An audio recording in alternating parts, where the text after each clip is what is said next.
Hello pelajar-pelajar. Kita bertemu semula ya dalam sesi pembelajaran kita yang keempat. Apa khabar ya pelajar-pelajar?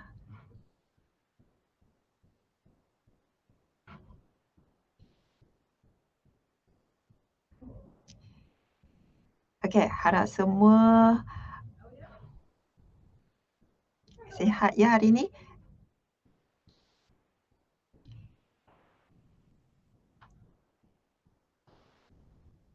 Okey, ingat lagi tak apa yang kita belajar semalam? Okey, untuk bahasa Melayu. Ya, semalam kita sudah berkongsi ya contoh-contoh soalan ya dan tip-tip ya macam mana nak menjawab soalan-soalan tersebut. Ya. Ah, jadi hari ini kita akan lihat isu positif ya. Semalam kita lihat isu negatif ya. Kita dah bincang tentang isu-isu negatif dan juga isi-isi untuk isu-isu negatif. Jadi hari ini kita akan berbincang tentang isu positif lah. Ya. Ha. Kita mula dengan pendahuluan ya. Okey, pendahuluan untuk isu positif. Okey, adik pernah tulis tak pendahuluan untuk isu positif? Ya. Bagaimana adik mulakan karangan adik tu?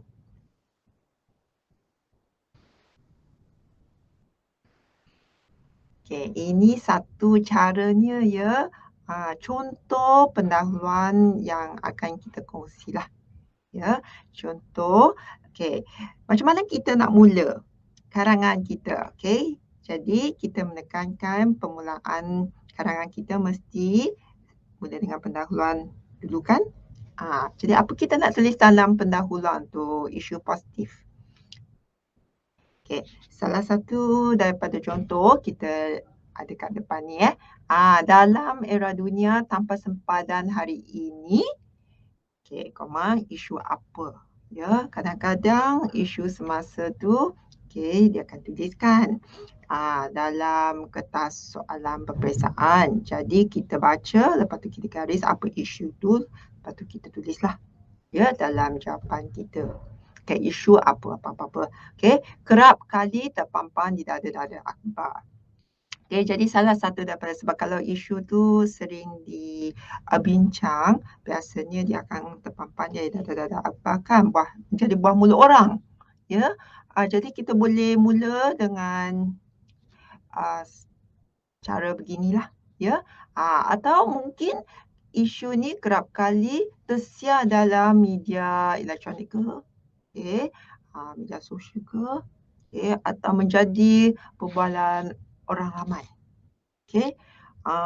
Perbualan orang ramai ni mungkin dekat warung kopi ke, okey, dekat pejabat ke, okey.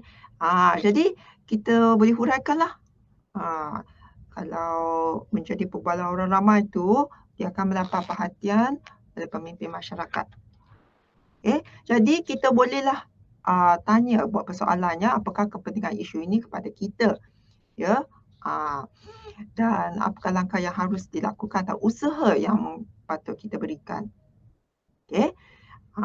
So dalam mungkin baris ke 5 ke, lepas tu kita dah tulis, okey, pepatah Melayu, kita boleh selitkanlah.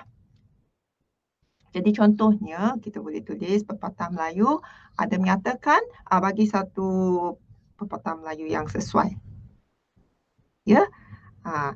Jadi caranya kita boleh tulis mungkin contoh ya pepatah Melayu ada menyatakan seikat bak sirih dan serumpun bak serai.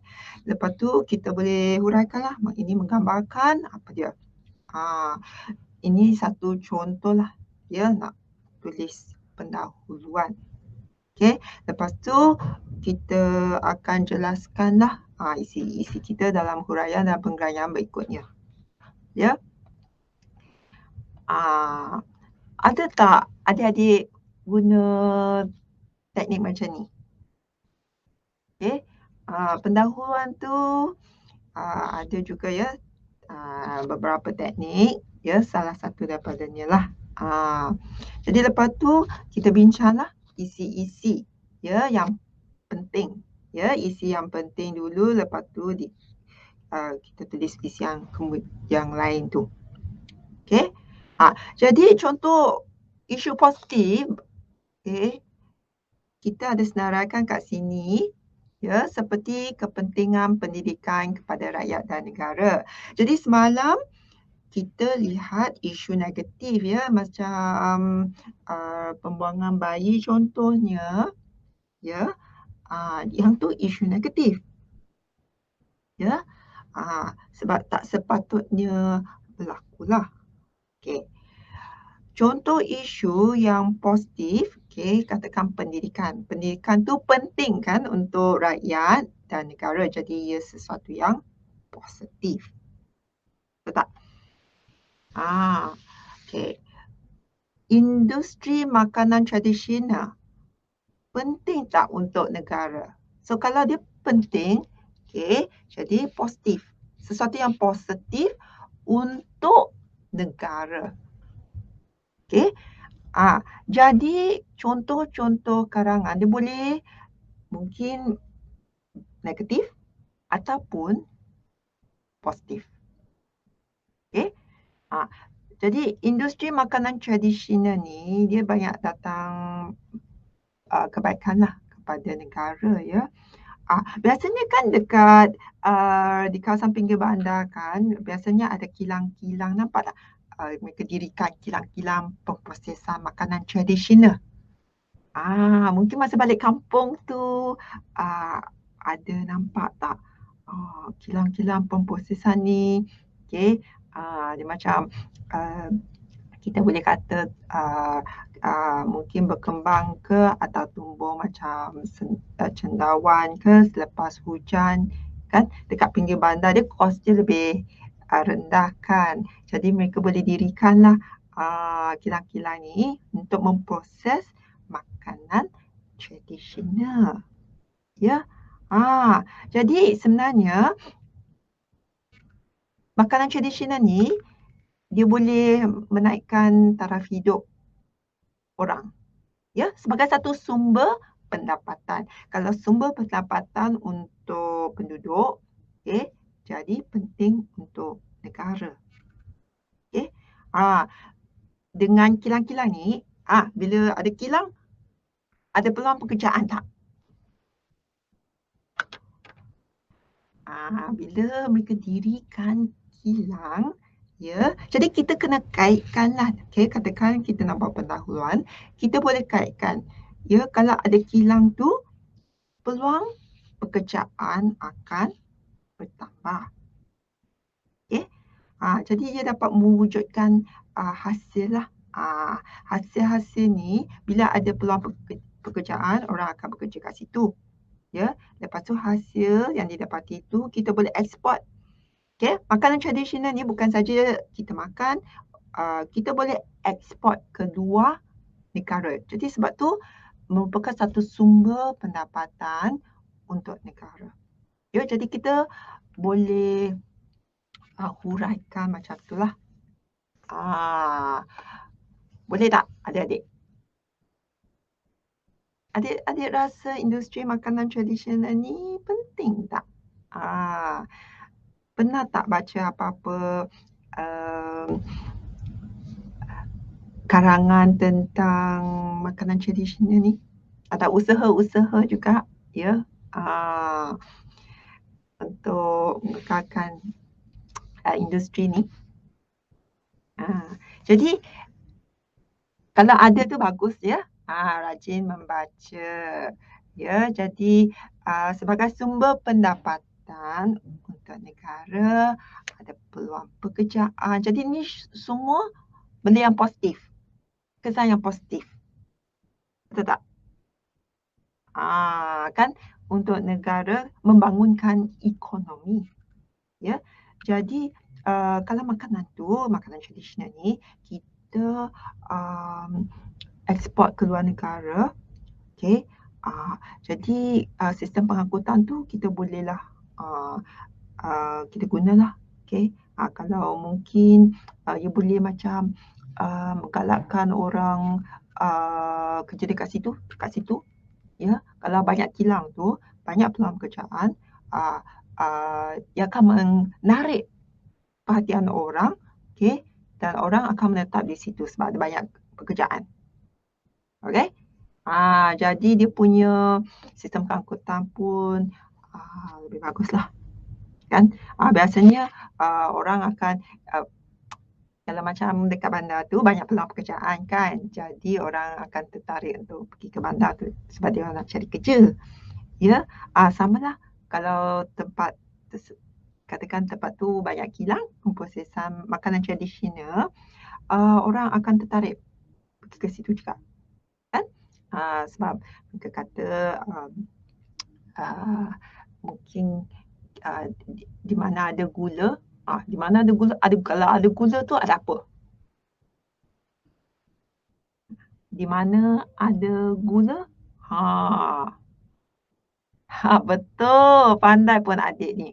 Kalau ada gula biasanya kalau kita tak lap gula tu, lepas tu bila kita balik nampak banyak semut kan. Jadi biasanya ada peluang pekerjaan, orang akan berhijrah ke tempat tu juga. Ya. So, kita boleh selitkanlah. Di mana ada gula, di situlah ada semutnya. Ya. Caralah kita nak buat pendahuluan. Boleh? Kadang-kadang infrastruktur kat tempat tu pun akan berkembang. Tempat tu mereka akan mungkin kemudahan seperti internet ke, ya, ataupun monorail ke, senanglah orang nak sampai ke tempat tu. Okey? Jadi penting untuk negara, ya, makanan tradisional ni. Bukan saja kita boleh makan, ya, kalau kita cuba fikir, ya, apakah kesan-kesan positif, ya. Jadi membangunkan ekonomi, semua ni kesan positif, ya. Okey. Kalau kita boleh menambahkan pendapatan orang masyarakat Malaysia, okey, positif tak? Benda positif juga kan? Menambahkan sumber pendapatan rakyat jelata. Terutamanya kan, ada yang mungkin tak boleh datang ke bandar untuk kerja. Ya, mungkin katakanlah orang yang sudah ada ahli keluarga ke atau kena jaga orang tua ke. Jadi industri makan tradisional penting jugalah. Ya, kalau mereka dirikan di pinggir bandar, jadi orang boleh bekerja. Jadi bandar kita tak sesak sangat, dan boleh mengatasilah masalah pencemaran udara. Ya. Jadi kita tengok dari banyak perspektif, ya. Semua kita lihat benda yang positif sekarang. Okey, dalam pembelajaran hari ini, okey, aspek positif. Kalau semalam kita lihat yang isu yang negatif, okey, jadi hari ini kita tumpukan perhatian pada apakah kesan-kesan positif lah. Industri makanan tradisional penting. Mengapa dia penting? Jadi isi tu kena matang, ya. Jadi apa lagi?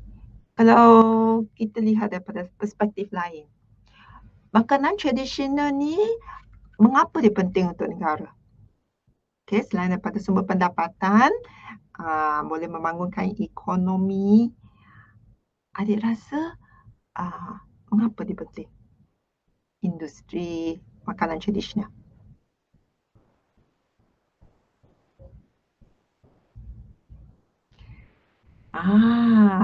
Jadi isi kita tu kena cukup.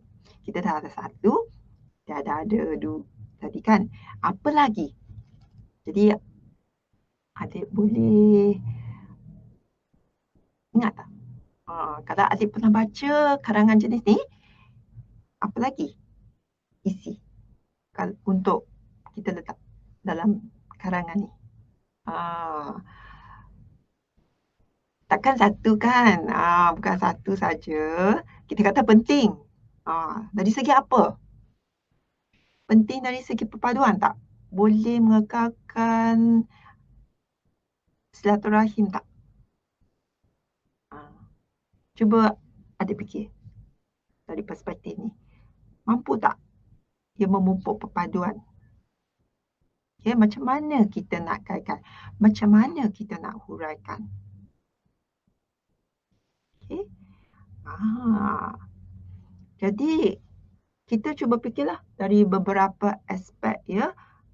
Jadi makanan tradisional ni apakah kepentingannya ya? Dari segi kalau kita tengok kita nak cuba memajukan negara, kita harus mempromosikan makanan tradisional kita. Mungkin ada yang tak tahu lagi ya.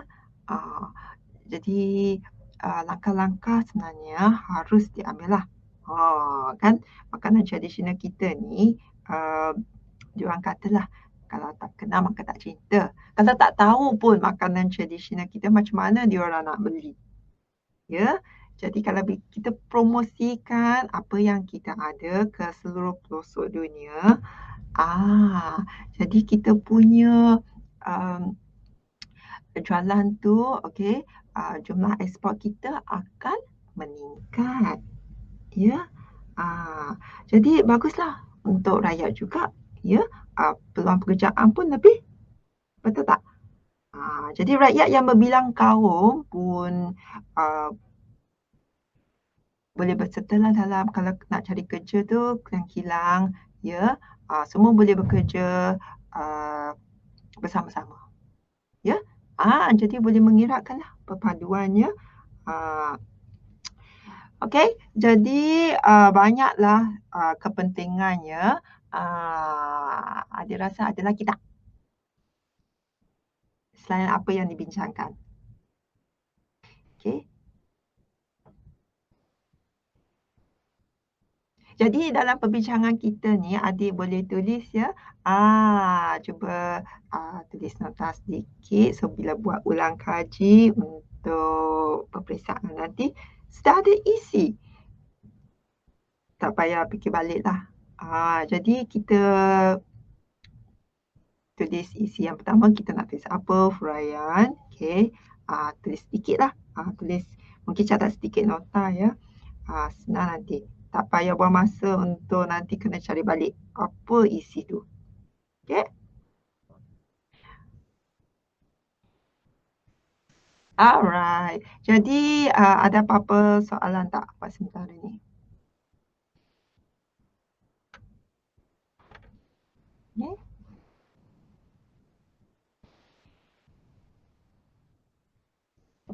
Jadi industri makanan tradisional ni kalau kita ya nak fikir betul-betul sebenarnya salah satu daripadanya boleh tak naikkan taraf hidup masyarakat kita? Boleh kaitkan tak dengan kepentingan ni? Okey, dia memang penting ya. Jadi macam mana? Penting tu untuk negara dari segi apa? Ya. Jadi kalau ada nak letak isi tu, cuba adik kaitkan mungkin dengan menaikkan taraf hidup ke? Menaikkan taraf hidup masyarakat setempat ke? Ya. Bagaimanalah? Ya. Makanan tradisional ni kita boleh bagi contoh tak? Pernah dengar apa tak makanan tradisional negara kita? Kita kata makanan tradisional. Contohnya, apakah makanan tradisional yang pernah adik makan? Atau tahu? Atau pernah dengar? Ya. Atau mungkin kalau balik kampung tu nampak dekat tepi jalan ke, kadang-kadang nampak kan ada makcik jual dekat tepi jalan. Kan ada satu macam pondok kecil ke. Betul, jual nasi lemak. Okey, bagus.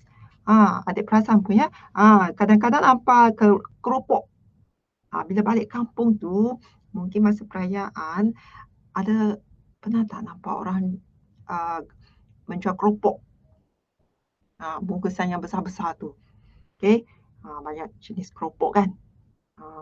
Keropok kira keropok udang ke, keropok lekor ke, ataupun keropok ikan ke. Okey. Jadi sebenarnya sedap juga kan. Jadi kalau orang tak tahu, dia tak belilah.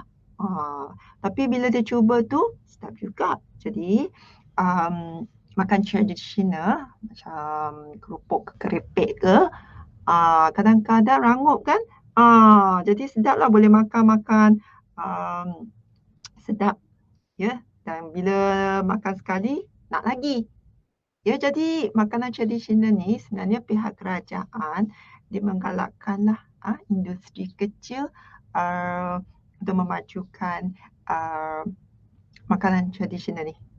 Ya, jadi industri kecil dan sederhana ya, sebenarnya dia dapat macam dia buat macam industri makan tradisional ni jadi macam input lah. Dan boleh jadi penjana ekonomi. Ya, sebab mereka nampak kepentingan industri makanan tradisional ni. Okey. Jadi bagus ya. Dan kalau berjaya tu, maju tu boleh jadi penjana ekonomi ya negara. Okey. Bagus. Okey. Jadi kalau apa lagi? Selain daripada keropok ke, keripik ke, nasi lemak ke, ada lagi tak? Mungkin menjual makanan secara kecil-kecilannya.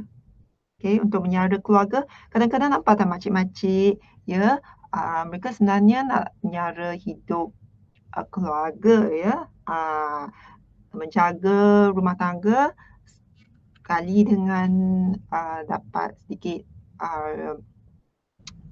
duit lah ya untuk menyara hidup kan. Sekarang ni kos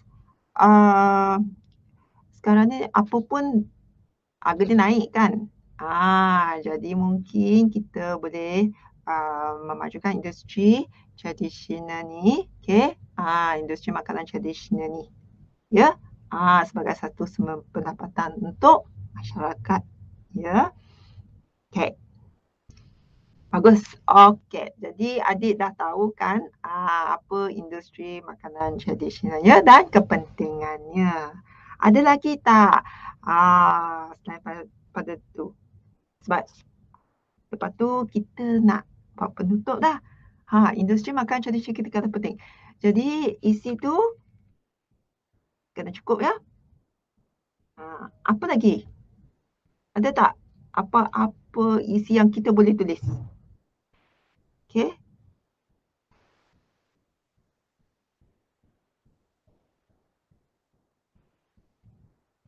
Okey. Jadi kita kaitkanlah ya infrastruktur ke kemudahan awam di tempat tu ke. Jadi kerajaan mungkin akan meningkatkan kemudahan atau memajukan kemudahan. Okey, kemudahan lah. Okey, di kawasan pinggir-pinggir bandar ni ya. Okey. Jadi bila isi dah tulis tu, apa kita nak buat sekarang? Okey, katakan kita dah habislah semua isi yang penting tu kita dah tulis. Okey. Jadi penutup dia.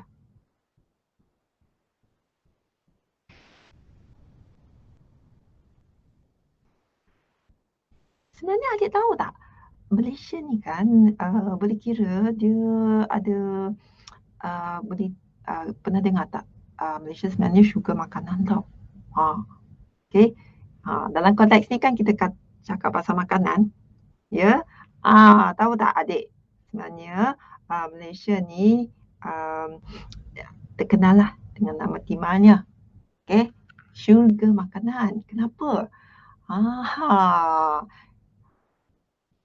Adik perasan tak? Sebenarnya kita ada banyak jenis makanan. Ya. Semua sedap-sedap belaka. Okey. Cuba fikir. Masyarakat majmuk kan ada roti canai lah ya, apa jenis makanan pun ada. Ya, macam nasi lemak ke, sate ke, ah, ah, mi yang berjenis-jenis ya. Okey. Jadi masa perayaan tu adik perasan tak? Lontong lah, lemang lah, ya.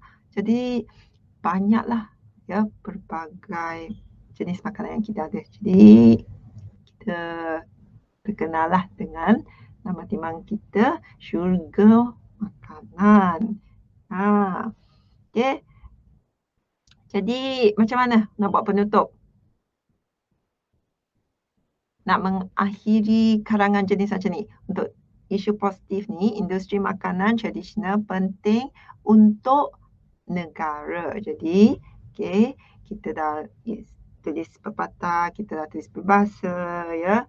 Jadi, untuk soalan jenis ni.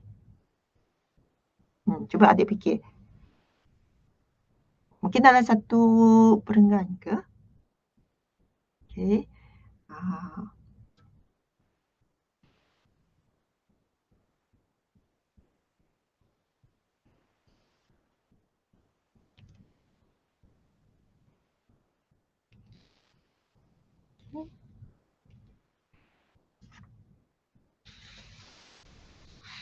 Ada idea tak? Macam mana? Okay.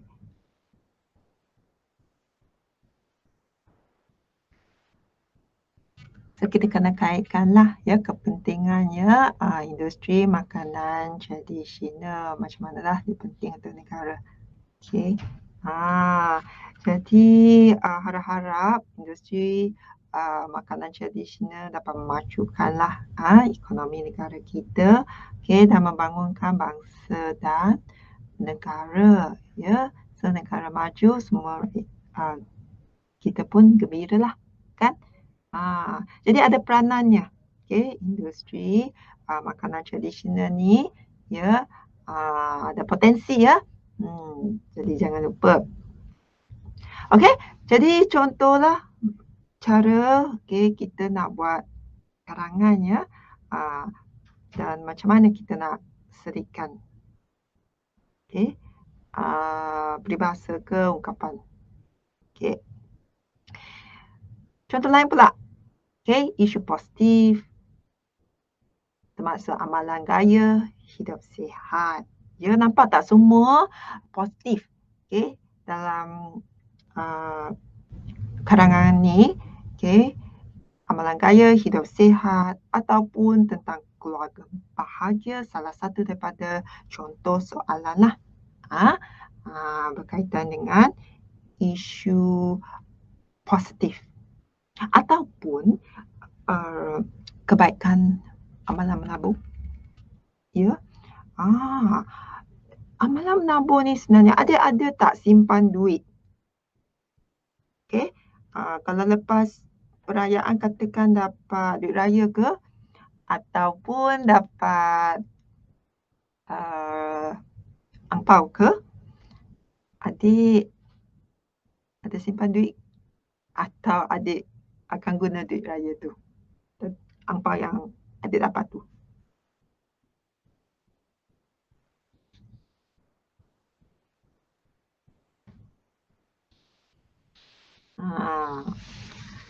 Jadi sebenarnya kan amalan menabung amat titik beratkannya sebab banyak kebaikannya.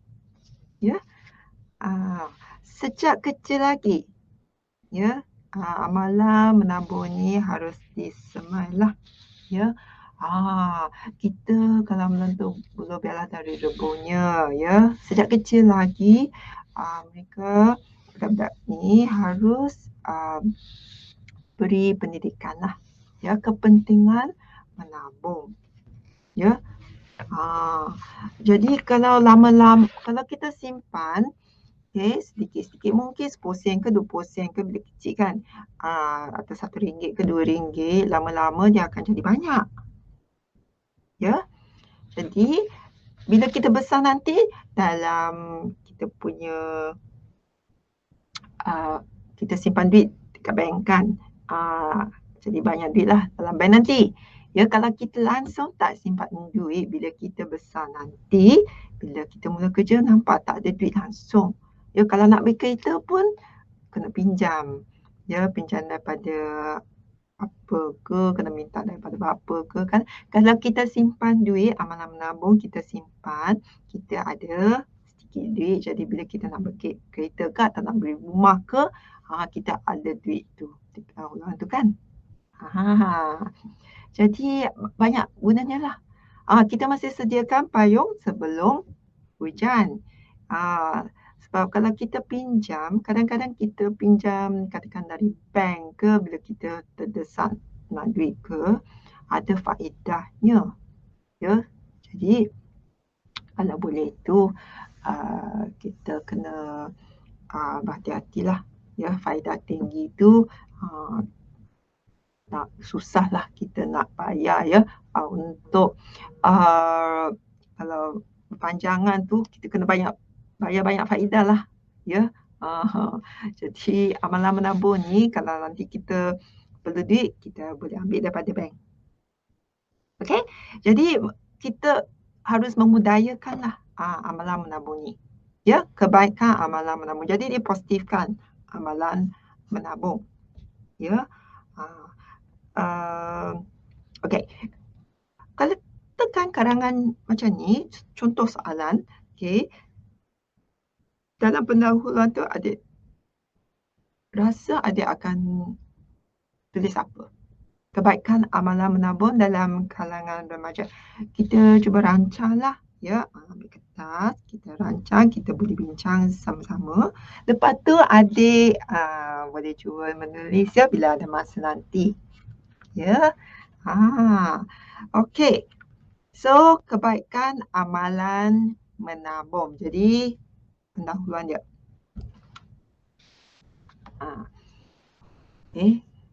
Adik biasanya macam mana adik nak buat pendahuluan? Tadi kita dah bincang macam mana nak tulis pendahuluan kan. Jadi, ada tak idea? Cuba adik tulis sedikit. Apakah peribahasa yang adik rasa sesuai dalam konteks ni? Okey, adik dah baca banyak kan peribahasa lah, simpulan bahasa mungkin pernah dengar ke. Jadi sekarang kita bincang pasal peribahasa mana yang sesuai untuk karangan jenis ni. Okey. Jadi cuba adik buat perancangan sedikit ya.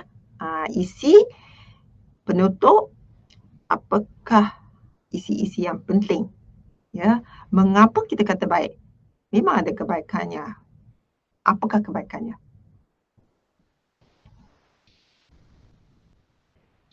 Okey.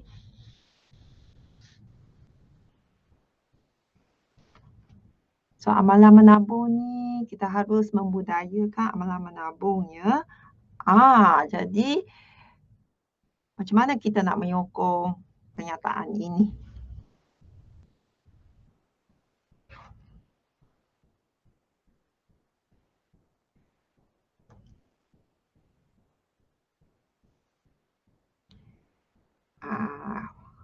Okey, ada yang kata kempen. Okey, kempen betul ya sebenarnya. Kempen ni sebenarnya kempen dia banyak kena pada tempatnya lah. Efektif ya. Melibatkan banyak orang juga. Jadi kempen ni sebenarnya dapat menyedarkan orang ya. Dan bukan satu orang, dua orang. Banyak orang. Ya, sekarang dengan media masa sekarang ni senanglah kita nak beritahu orang kalau kita ada kempen. Ya. Sebenarnya kita tak boleh macam buat sambil level je lah. Kadang-kadang mereka simpan lepas tu tak jadi pula, lepas tu simpan-simpan atau 1-2 hari lepas tu dikeluarkan duit pula. Okey. Jadi bila kita nak menabung ni, kita kena kata orang genggam bara api. Apa dia? Pernah dengar tak? Macam mana kita nak habiskan?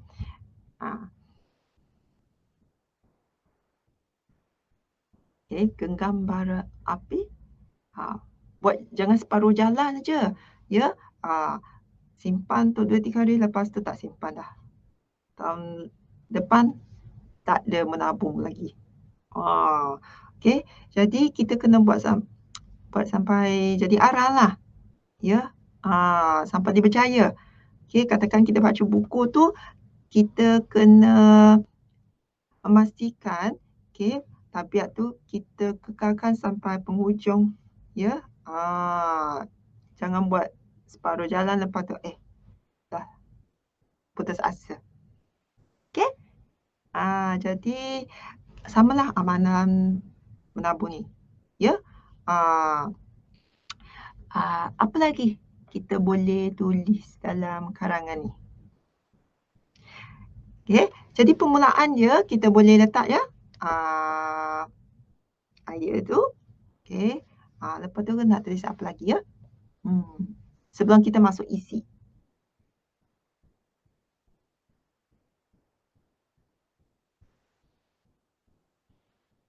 Okey, adik kena fikir jugalah, kepentingan, menabung, ya, lepas ni.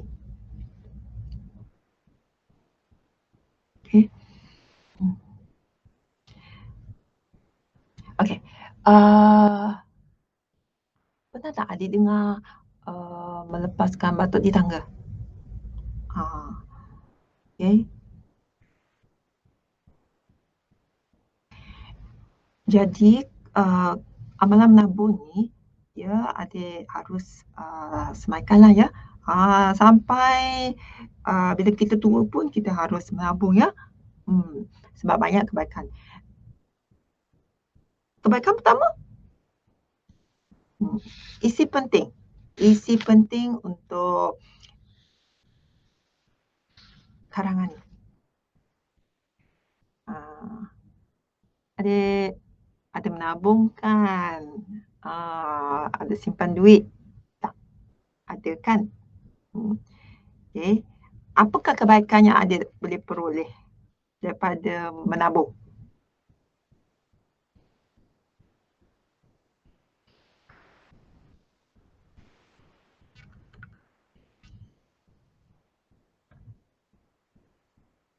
Ya, betul. Ya. Memupuk amalan berjimat cermat. Tepat sekali, ya. Kita tak akan boros. Jadi memupuk amalan berjimat cermat, okey. Ini akan mengurangkan sikap boros antara pelajar. Ya, sebab bila mereka menabung, mereka tak akan boros. Benda yang tak nak tu, tak payahlah beli, atau tak diperlukan tu, kalau fikir betul-betul, benda ni saya pun tak akan guna, tak payahlah beli, ya. Duit tu simpan dalam tabung. Kalau beli tu lepas tu tak guna, macam mana? Duit pun dah tak ada dah. Benda tu pun kita tak guna. Lepas tu tak ada tempat kalau nak letak barang nanti, penuh, ya. Jadi kita fikirlah, kalau nak guna tu kita beli. Kalau tak guna tu tak payahlah. Kadang-kadang kan orang pergi membeli belah, nampak aja cantik, dia terus beli. Jadi kita kena fikir dulu, ada guna tak benda tu? Kalau ada, betul kena guna, mungkin untuk pembelajaran ke atau masa bekerja nak kena pakai ke, jadi bolehlah beli, ya. Jangan pula beli terlalu banyak. Nampak aja bila ada promosi, beli banyak-banyak. Betul tak? Kadang-kadang ada juga, kita kadang-kadang mungkin, nampaklah diskaun-diskaun 50%, lepas tu beli banyak-banyak. Jadi kita sepatutnya memupuk amalan berjimat cermatlah, ya. Sebagai pelajar kan, katakan kita bila ada kecemasan, kadang-kadang katakan kalau ibu bapa kita masa tu sibuk ke, kita boleh guna untuk kecemasan, betul tak? Bagus. Jadi adik dapatlah idea ya, untuk kegunaan kecemasan, ya. Persediaan. Okey, kadang-kadang waktu-waktu kecemasan ni siapa nak menolong kita? Ah, Masa kita perlukan pertolongan, semua orang cabut lari. Alamak, jadi kita boleh guna duit yang kita simpan tu. Jadi amalan menabung ni bagus betul tak? Bila kita minta tolong, orang akan bagilah alasan, "Alamak, saya pun tak cukup duit lah. Saya pun kena pinjam daripada mak saya." Banyaklah alasan tu. Okey, tanya 10 orang pun tak ada. Jadi, bagus ya untuk kegunaan kecemasan. Tak payahlah tanya, sendiri dah ada dah. Tabung tu. Ya, mungkin ada orang yang baiklah hati dia akan bantu. Jadi kalau dibantu, nanti pulangkan baliklah duit tu ya. Bila adik dah ada duit tu, kena pulangkan. Okey, kalau pinjam daripada orang. Ya. Jadi sebagai pelajar bagus memupuk amalan menjimat cermat. Dan, okey, salah satu daripada isi lagi kebaikan tu, kita boleh meringankan beban ibu bapa. Ya, jadi kita sekarang katakan belajar, kita kena fikir jugalah ibu bapa pun rajin bekerja kan, kena menyara kehidupan adik keluarga. Jadi kalau kita ada tabiat ni, okey, amalan menabung ni, kita sebenarnya dapat mengurangkan beban ibu bapa. Kalau tiap-tiap kali adik perlu duit, adik tanya bapa ke, tanya mak ke, kesianlah. Okay, bapa. Kalau bapa ada duit, mak ada duit. Okay, kalau apakah kalau mereka pun kurang, ya mungkin kehilangan pekerjaan. Ya, jadi stres lah. Kalau kita selalu tanya ada duit tak? Ya, tiap-tiap hari tanya.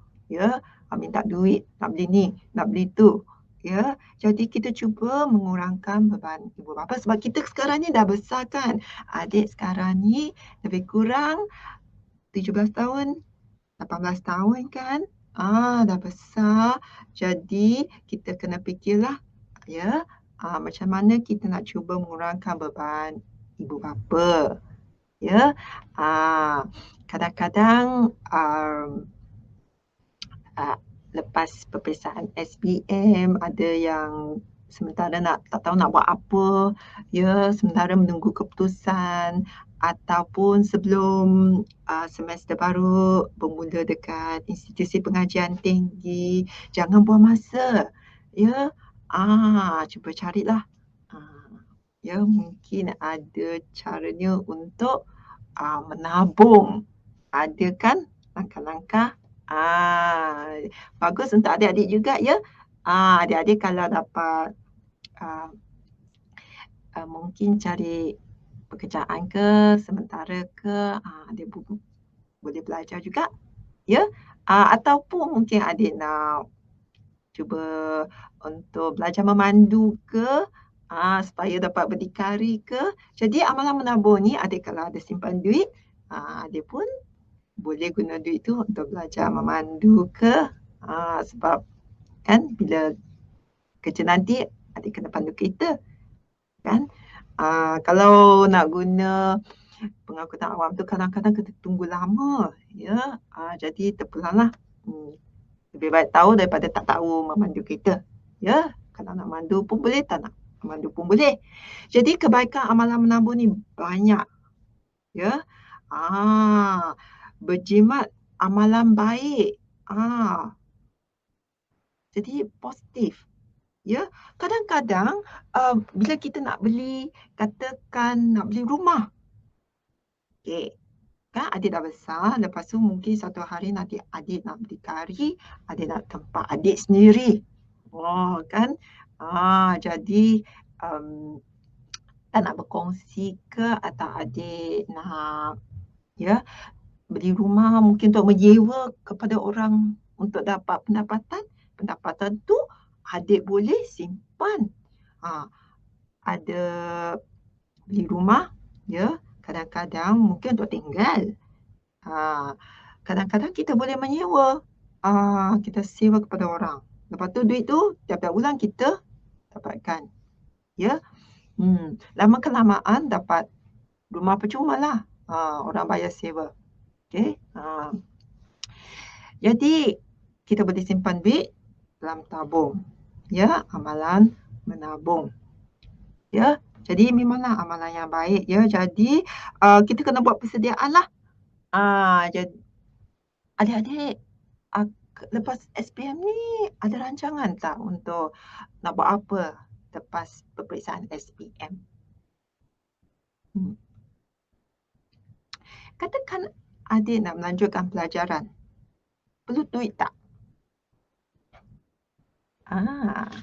Ya. Kadang-kadang kita nak melanjutkan pelajaran kita kan kena bayar ya yuran. Jadi kalau adik menabung, amalan menabung ni, bila adik perlukan duit, adik boleh guna untuk melanjutkan pelajaran. Betul tak?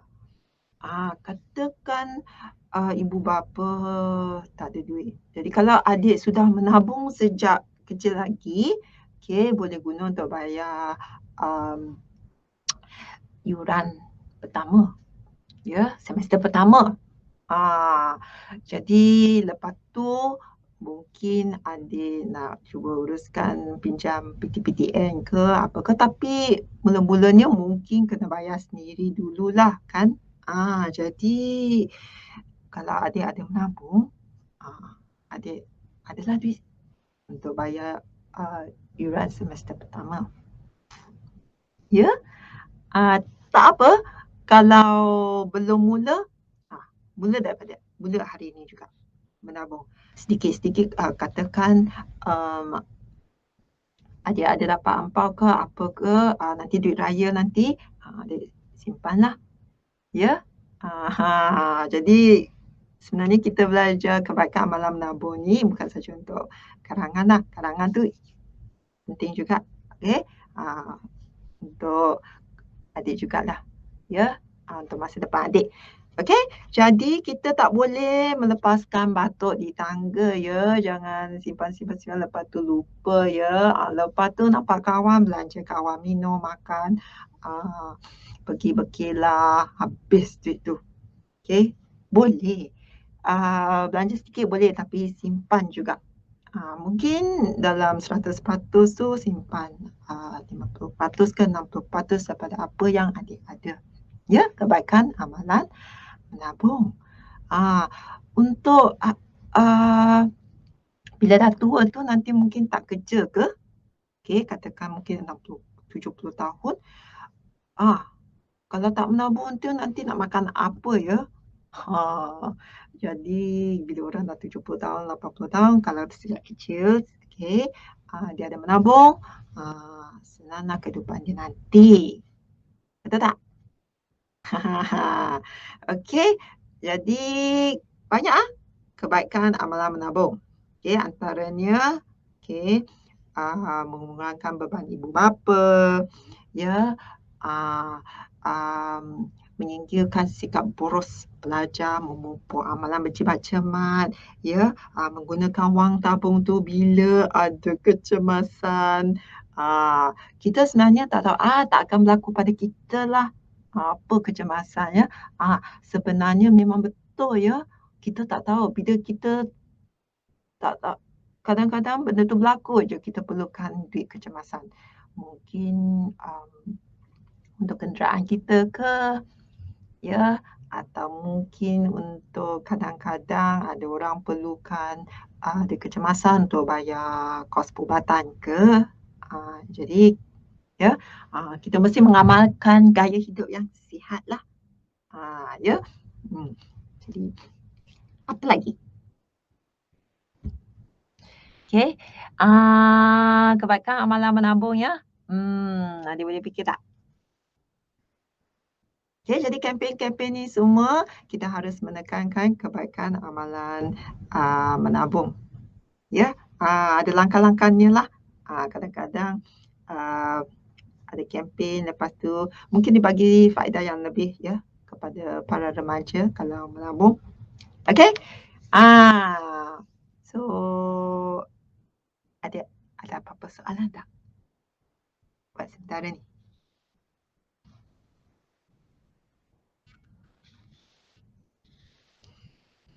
Okey. Okey, kalau kita semua tak ada soalan, okey. Penutup, kita dah tulis isi semua kebaikan amalan menabung. Jadi penutup dia macam mana? Kita dah bincangkan beberapa contoh karangan, macam mana nak tulis penutupnya. Sekarang untuk soalan, contoh soalan SPM ni.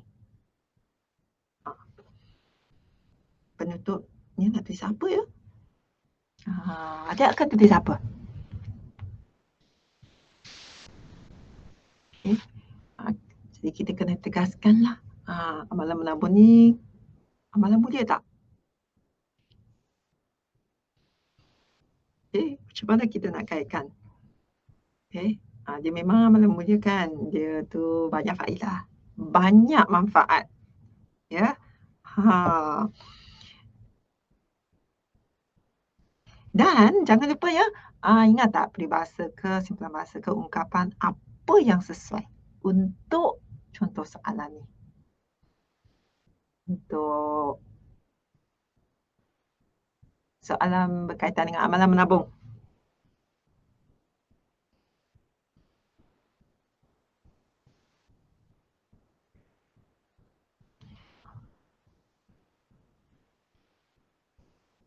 Hmm.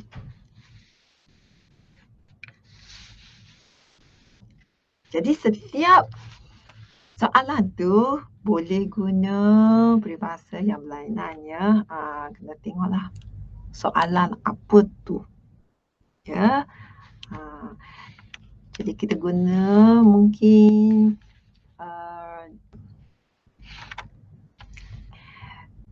yang berkaitan mungkin dengan jimat-jimat ke. Okey.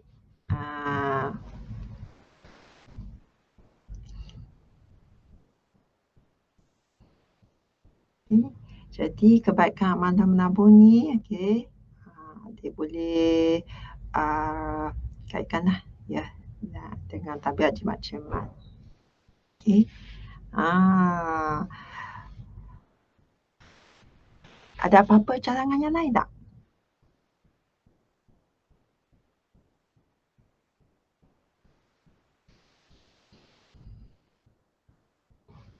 Okey ya. Jadi kena ingatlah ya, ingat sebelum terkenalah jimat ya. Jadi jimat sebelum habis ya, jangan terlambat ya. Kalau nanti terlalu lambat tu amalan menabung ni tak jadilah ya. Jadi fikir betul-betul ya sebelum kita beli barang ya. Jimatlah kalau boleh pendapatan kita tu cuba jimat. Okey. Sebelum letak je dalam bank, okey, lepas tu kalau perlu tu baru keluarkan. Okey. Jimat sebelum habis. Ya.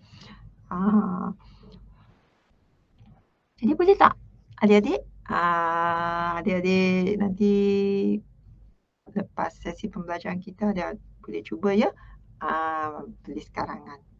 Okey. Ataupun cuba tengok isi-isi lah ataupun tambah ya isi-isi yang adik rasa sesuai. Okey.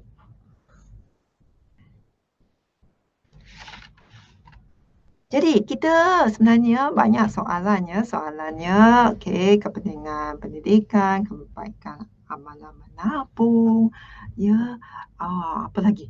Okey, langkah-langkah untuk memupuk budaya membaca, ya, di kalangan pelajar. Okey, membaca tu penting kan, memupuk budaya membaca. Jadi apakah langkah-langkah yang diambil? Okey, yang untuk memupuk budaya membaca ni. Jadi karangan ni agak popular lah kan. Penting membaca kepentingan membaca tu. Jadi rasanya adik pernah buatkan. Okey.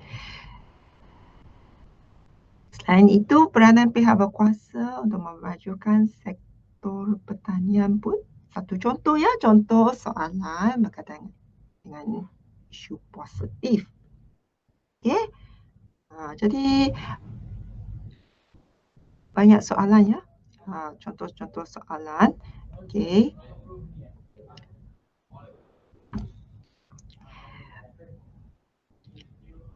Okey, katakan kita ada satu soalannya semasa kerajaan wajar meneruskan program angkasawan negara. Ya, program angkasawan negara ni. Dia tanyalah, mengapa kerajaan harus meneruskan program ini? Okey, apakah sebab-sebabnya? Jadi untuk pendahuluan tu, pendahuluan umum. Ya, jadi kita boleh tulislah ya pendahuluan seperti ini ya. Okey, pada 10 Oktober 2007 apa yang telah berlaku. Ya. Kita kaitkanlah. Okey. Peristiwa apa. Jadi memang peristiwa besarlah ya, dilatarkan dalam sejarah tanah air. Ya, apakah peristiwa itu? Ya, kita kaitkan bagi sedikit idea kat sini ya, siapalah, bilalah, manalah ya, apakah erti kejayaan itu ya kepada negara Malaysia. Ya, contohnya membawa seribu erti kepada halaluju negara untuk bangkit dan bersaing dalam persaingan global. Ya, jadi sebenarnya orang lain boleh buat, kita pun boleh buat. Ya, jadi bukan saja orang lain yang berjaya. Okey, orang Malaysia pun boleh. Ya, jadi kita bersaing dalam persaingan global. Ya, jadi adalah ya. Maklumat kat sini. Okey. Adik boleh cuba. Okey, tadi kita kata pendahuluan kan, mula dengan pendahuluan. Satu contoh kita lihat kat sini ya. Ini satu contoh ya pendahuluan. Katakan adik dapat satu soalan. Okey, soalan dia macam ni lah. Huraikan faedah-faedah melancong dalam negara. Faedah melancong adik ada pergi mana-mana tak masa cuti sekolah tu? Atau mungkin cuti yang akan datang? Ya. Ataupun cuti satu minggu tu adik ada pergi mana-mana tak? Atau adik ada hasrat nak pergi melancong tak? Mungkin 2-3 tahun daripada sekarang ke. Okey. Mengapa adik nak pergi melancong? Ada tak faedah kalau adik pergi melancong atau buang duit aja? So adik kena fikirlah, kalau adik pergi melancong, adik akan dapat timba ilmu pengetahuan tak? Okey. Ada orang dia suka melancong. Tiap-tiap tahun dia akan pergi melancong sekurang-kurangnya 1 kali. Pernah dengar tak? Ada orang dia langsung tak pergi melancong. Ya. Dia suka tinggal kat rumah. Pergi kerja balik rumah atau pergi sekolah balik rumah. Dia takut naik kapal terbang. Ada juga orang macam ni. Okey, tapi ada orang yang suka melancong dalam negara ataupun pergi ke luar negara. Ya. Dia dapat belajar banyak. Dia mesti pergi sebelum kata akhir tahun ke, dia akan buat perancangan untuk pergi melancong. Sama ada dengan kawan, dengan ahli keluarga ataupun dia pergi seorang. Ada pun orang macam ni Jadi apakah kebaikan, amalan atau faedah-faedah melancong. Ya, mengapa? Pelancong pun datang ke negara kita kan? Banyak juga. Mengapa? Apakah faedah? Ya. Jadi dalam karangan jenis ni, kita dah bagilah sini. Isi untuk adik. 3. Ya, sebenarnya ada lagi ya faedah-faedah melancong dalam negara. Katakan adik ada banyak duit lah. Adik nak pergi melancong. Ya. Apakah tempat-tempat pelancongan yang adik nak pergi?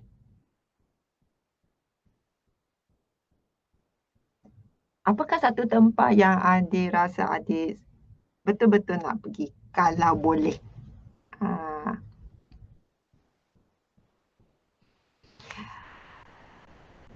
Adik tahu melancong tak apa kan? Pergi bercuti. Pergi bercuti ya. Ataupun pergi berhibur lah. Berhibur di satu tempat. Ya. Untuk mungkin nak makan angin ke. Lepas kita belajar ke. Lepas kita kerja ke. Kita nak pergi makan angin.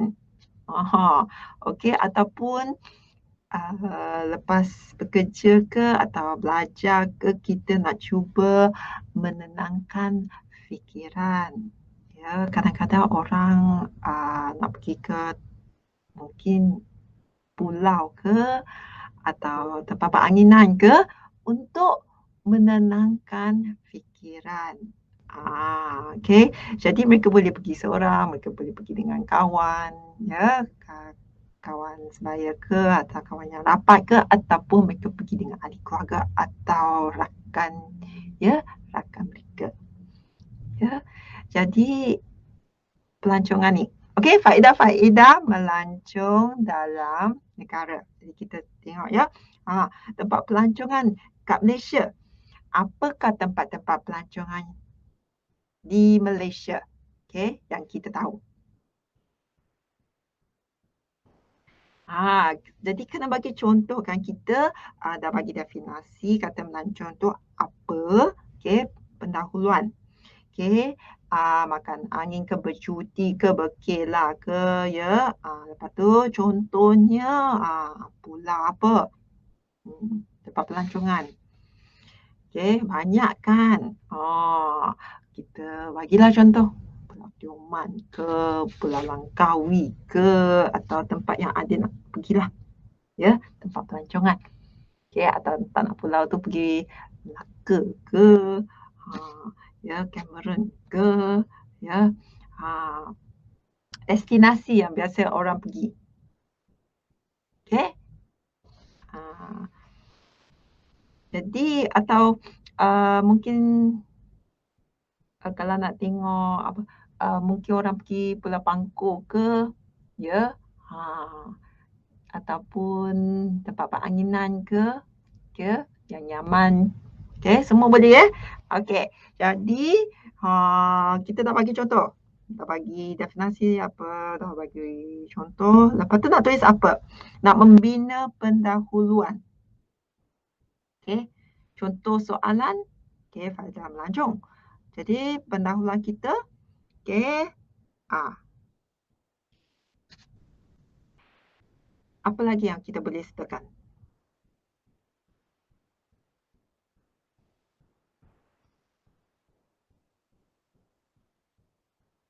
Cuba adik fikir. Mungkin adik pernah baca ke? Apakah faedah-faedah macam mana mereka mulakan karangan? Ingat ya, kena menarik. Destinasi pelancongan. Destinasi pelancongan banyak kan. Kadang-kadang boleh melancong di dalam negara ataupun ada orang yang dia pergi melancong ke luar negara. Ya. Bila besar nanti kalau ada peluang tu mungkin nak pergi ke Disneyland ke. Okey, semua tu luar negara ya. Okey. Okey, atau nak pergi dengan keluarga ke pun boleh ya. Okey, macam mana orang pergi melancong. Okey. Jadi pendahuluan tu penting ya. Okey. sekarang ni faedah melancong dalam negara selain daripada 3 ni, adik boleh ada tak isi yang lain selain daripada 3 ni? Meningkatkan ekonomi negara. Okey, itu satulah. Okey. So, adik tahu tak macam mana nak buat huraian untuk isi yang pertama ni?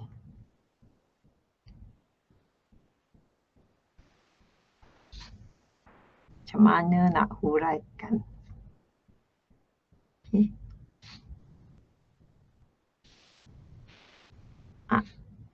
Apakah yang akan adik tulis dalam huraian? Okey, meningkatkan ekonomi negara. Katakanlah, ya.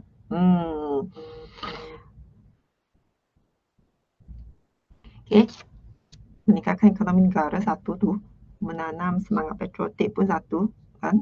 Merapatkan hubungan kekeluargaan pun boleh. Kalau kita pergi dengan keluarga, okey, kita boleh menjalin hubungan kekeluargaan. Ya, maksudnya hubungan kekeluargaan tu kita boleh eratkan. Ya. Sebab kadang-kadang kan kan ada mungkin sibuk belajar, ya, ibu bapa mungkin sibuk bekerja, adalah, ya, semua orang ada aktiviti dia sendiri. Jadi bila kita pergi melancong tu, kita boleh mengeratkan hubungan kekeluargaan, ya. Sekali semua orang pergi bersama, ya, dan bila mungkin cuti sekolah ke, bila dah tak ada kerja rumah ke, ya, tak ada aktiviti harian ke, atau boleh ambil cuti, ya. Masa itulah semua orang senang hati, ya. Jadi mereka mungkin bercuti dengan anak-anak lah, bawa anak-anak pergi jalan-jalan, ya. Jadi bila tak ada kerja rumah, peperiksaan dah habis ke, sebelum kita mula mungkin program yang baru ke, masa tu kita boleh menenangkan fikiran lah.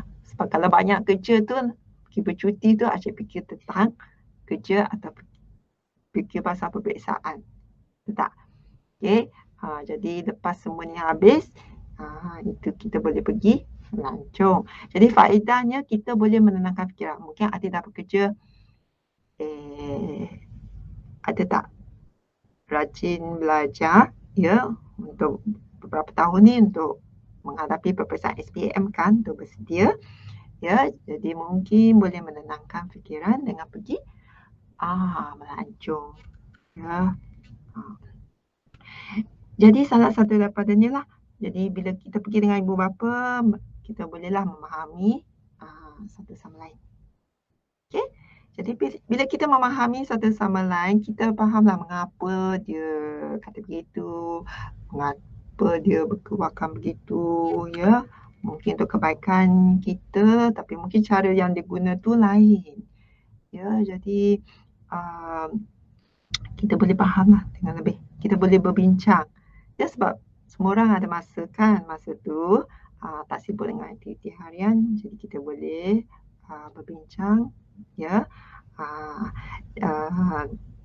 dan faham memahamilah, ya. Jadi maksudnya memang betul lah, ya, jelas sekali lah, ya. Faedah melancong tu kita boleh masuk di sinilah merapatkan hubungan kekeluargaan. Betul tak? Selain daripada ni, macam mana kita nak huraikan isi-isi yang lain ni?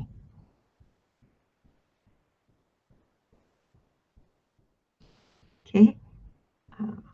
Banyak kan isi untuk faedah-faedah melancong ni. Adik rasa nak tulis apa? Untuk isi adik sendiri ataupun isi yang dua lagi ni.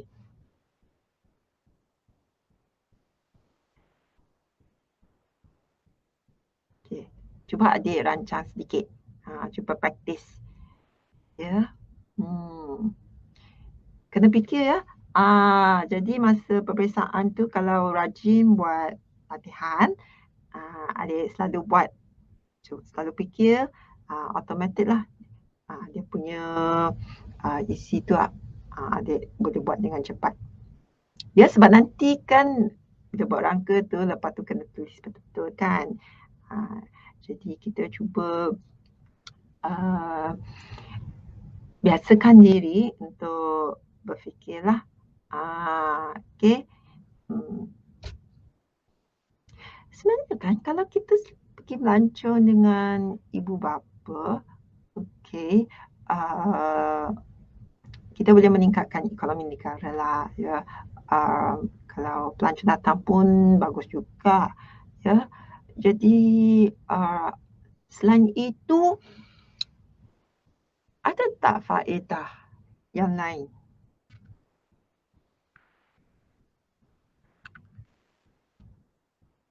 Okey, adik rasa macam mana? Sebab banyak usaha ya yang ada diambil ya untuk memajukan aktiviti pelancongan negara kita ya. Jadi mesti ada banyak kebaikannya, betul tak? Okey. Mungkin boleh mengurangkan gejala sosial ke ya yang berleluasa. Okey, kalau hubungan kekeluargaan tu boleh dirapatkan. Jadi amalan melancong ni mungkin boleh mengurangkan ya gejala sosial. Okey.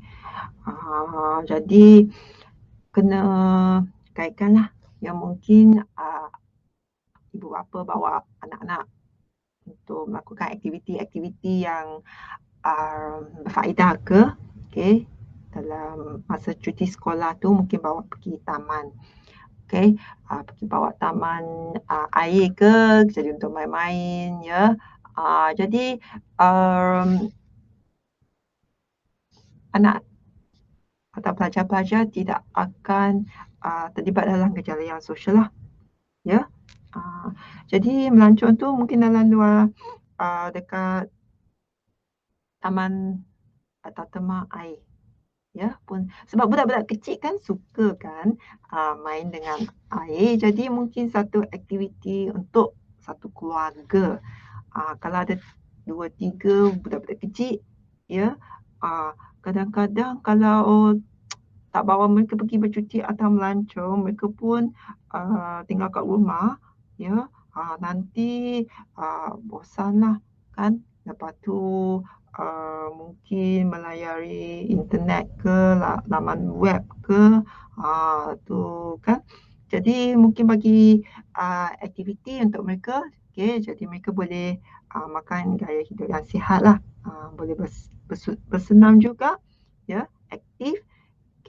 Sebab kat teman air mereka boleh lari-lari, ya, main-main mungkin, belajar berenang ke, ya. Jadi boleh menghindarkanlah perkara negatif, ya, seperti cuti sekolah. Kalau asyik tengok laman web pun, ya, laman web apa yang mereka tengok tu? Ya, berfaedah tak? Okey. Jadi aktiviti melancong dengan keluarga ni adalah kebaikannya. Ya, mata pun tak rosak kan? Kalau tak pergi melancong ni mereka asyik duduk kat rumah ya.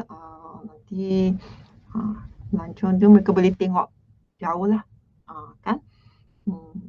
Okey. So adik-adik kan boleh kaitkanlah macam tu. Okey, jadi peribahasa apa yang kita boleh guna? Okey, jadi kita buat pendahuluan, kita ada di isi, okey. So isi tu lepas tu kita nak letak katakan ungkapan menarik. Ya, ungkapan menarik, isi dia katakan salah satu daripadanya katakan kita okey, kita pergi ke tempat pelancongan dapat meningkatkan ekonomi negara, ya. Ada tak peribahasa yang kita boleh letak? Okey. Untuk isi ni atau isi yang lain. Boleh kita tak katakan kan melancong ni, kita meningkatkan ekonomi negara, kita pergi ke tempat-tempat yang katakan yang berlainan, jadi kita dapat timba tak ilmu pengetahuan ke atau pengalaman ke, okey, atau kalau kita, pergi ke tempat yang berlainan atau kita mengembara, okey, bagus tak? Okey, jadi sebenarnya, ada orang yang katalah, ya, jauh berjalan, luas pandangan. Ya, kalau kita asyik duduk kat rumah saja, tak pergi mana-mana, um, ada yang bila dia mengembara, ya, dia pergi ke tempat-tempat yang berlainan, dia dapat timba pengetahuan lah, ya. Bila dia melancong, ya, dia boleh tengok budaya orang, ya, atau rupa bentuk bumi negara orang. Okey, jauh. Jadi bila kita jauh berjalan, ya, sebab lain kan dia punya budaya tu bila tempat, katakan kita pergi satu tempat, okay, kita tengok mungkin ada tarian dia ke, atau pakaian dia ke, budaya dia lain kan. Jadi dapatlah, okey, kita dapat timbul lebih banyak pengetahuan dan pengalaman juga tau. Ya. Jadi antara faedah yang kita boleh fikirkan. Betul tak adik?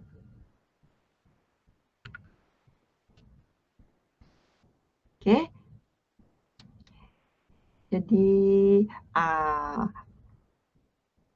banyak kan faedahnya kan. Katakan kalau kita pergi ke Sarawak lah, okay, kat negara kan, kita kan boleh nampak banyak kan gua-gua, taman negara, ya, kita tengok haiwan. Jadi bila kita melancong sebenarnya kita berpeluang lah melihat gua-gua dengan lebih dekat lagi. Kadang-kadang dari laman web ke atau orang kata ke, kita tak dapat tengok dengan mata sendiri. Ya. Jadi bila kita melancong tu, kita dapat mengenali dengan lebih dekat lagi. Ya, tengok dengan mata sendiri. Ya, terutamanya keindahan khazanah alam semula jadilah. Macam gua tu kan dia banyak keindahan alam semula jadi, ya, atau tempat peranginan ke, dan kita boleh merasa, ya, dengan sendiri. Okey. Jadi dia punya lain lah dia punya pengalaman tu. Bila kat situ, ya, pengalamannya lain daripada bila kita tengok aja. Ya. Jadi sedar atau tidak, okey, sebenarnya melancong tu kita akan dapat kenali destinasi pelancongan kita dengan lebih dekat. Ya, katakan kita nak pergi Batu Caves, ya, katakanlah. Ya, bila kita tengok, okey, mungkin kita tak rasa, kita pergi sana, rasanya macam mana rasa nak panjat tangga, katakan 272 tangga. Apakah rasanya? Kan?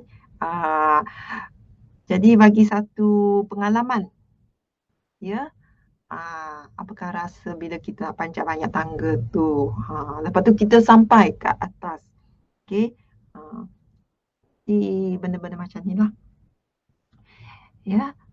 Jadi dari segi mungkin kadang-kadang kita nak tengok, ya, kesenian ke, kita tengok dengan mata kita sendiri dari dekat. Ya. Jadi ada kelebihannya. Okey. Boleh? So, adik boleh huraikanlah, ya, dengan cara adik sendiri. Ya, betul. Tahu tradisi negara. Ya, bagus. Ya, sebenarnya tahu tradisi negara, ya, terutama ada macam ada macam Melaka kan. Dia kan tempat yang bersejarah kan. Jadi kita faham, ya, tradisi negara atau tempat yang bersejarah, ya, ataupun tempat kadang-kadang cantik tau. macam tapak warisan dunia ke. Sebenarnya tempat pelancongan negara kita pun memang diiktiraf tau oleh UNESCO. Ya, jadi cubalah kalau ada peluang nanti ya, mungkin 2-3 tahun lepas ni ke, bila ada kesempatan tu, tengoklah keindahan alam semula jadi ya. Macam Taman Negara Kinabalu, ya. Tak tak kenal maka tak cintalah. Ya, orang kata. Okey, lepas tu kita boleh tengoklah apakah perayaan di tempat tu. Okey, apakah makanan, adat resam. Ya, semuanya macam mana kita tengok dari laman web lain, rasanya kita pergi sana kita boleh dengar, kita boleh nyanyi bersama, menari bersama, belajar ya cara main katakan main congkak ke atau macam mana nak menari ke tarian tersebut. Okey, kita boleh cuba ya. Jadi adalah kebaikannya ya, faham tradisi negara ya. Dan pengalaman ni bila kita muda, bila kita kan kaki kita ni boleh berjalan dengan baik ya, takkanlah bila 80 tahun, 90 tahun tu bila nanti katakan nak berjalan tu mungkin kaki tak cukup kuat ke, jadi taklah dapat pergi melancong. Jadi sementara kita ni muda ya, kita bolehlah ya pergi melancong. Jadi banyak faedah ya. Jadi bila kita tahu faedahnya, okey, kita boleh tuliskan karangan. Lepas tu kalau betul-betul rasa nak pergi, pergilah sebelum ya kita mencecah 80 ke 90. Sebab masa tu tak dapat pergi melancong lagi. Okey, walaupun ada faedahnya. Okey.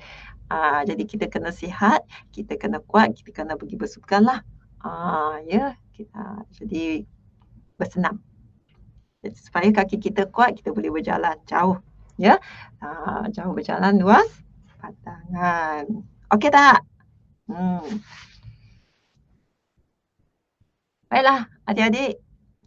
Adik-adik nak teruskan ke atau nak 1 minit ke nak pergi tandas ke apa? Okey. Kalau nak teruskan pun boleh. Ya. Kalau adik nak pergi tandas tu boleh juga ya.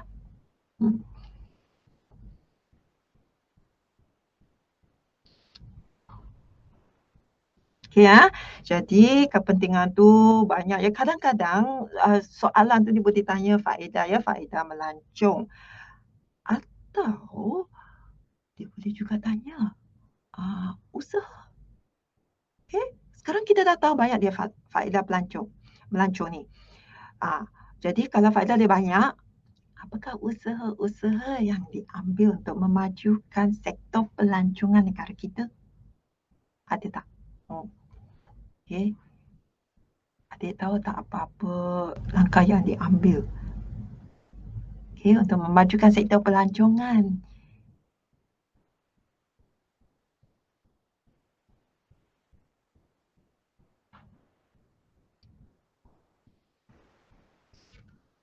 Kadang-kadang soalan boleh tanya faedah ke, langkah-langkah ke, usaha-usaha ke, kan? Jadi katakanlah melancong ni, okey, faedahnya. Jadi apakah usaha yang diambil? Okey, kita nak menarik banyak pelancong datang, kita nak meningkatkan ekonomi negara kita. Okey, kalau pelancong asing datang, okey, dia beli barang dekat KLCC ke, dia pergi membeli belah dekat mungkin Valley ke, okey, jadi akan menyumbangkan ya dan meningkatkan ekonomi negara kita, betul tak? Okey, jadi apa yang kita harus buat untuk menggalakkan atau memajukan sektor pelancongan?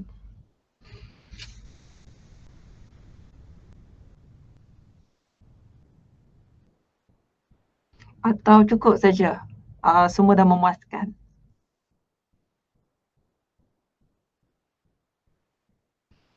Okey. kita punya infrastruktur, kemudahan-kemudahan semua macam mana? Cukup tak?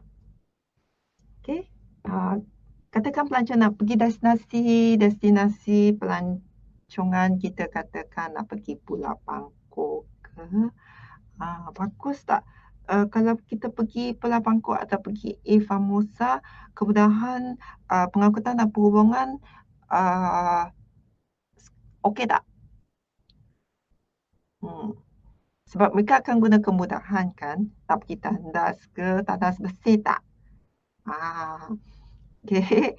Jadi tempat-tempat macam ni lah kan, kalau nak pergi Formosa atau tempat pelancongan atau mungkin tempat air, ya Bukit Kambang ke. Jadi kita kena tambahlah kemudahan pengangkutannya. Kalau tak memuaskan, kita kena cubalah ya memajukan pengangkutan dan kemudahan, ya tambah kemudahan, perbaiki perhubungan, okey, supaya lebih ramailah pelancong akan datang. Kalau tandas rosak, tandas basah, kotor, ya ada nak masuk tak?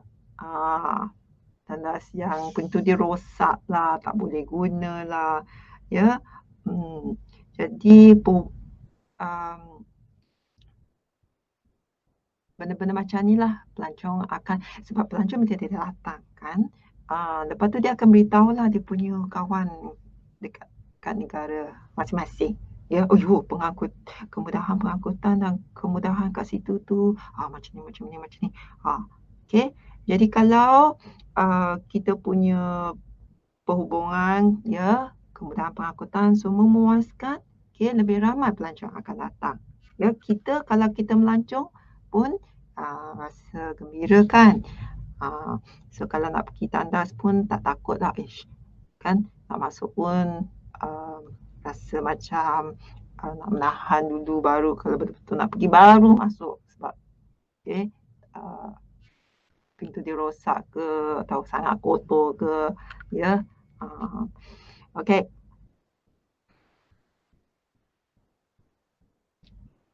Jadi apa lagi ya kita boleh tulis, ya, untuk soalan macam ni kalau tentang pelancongan.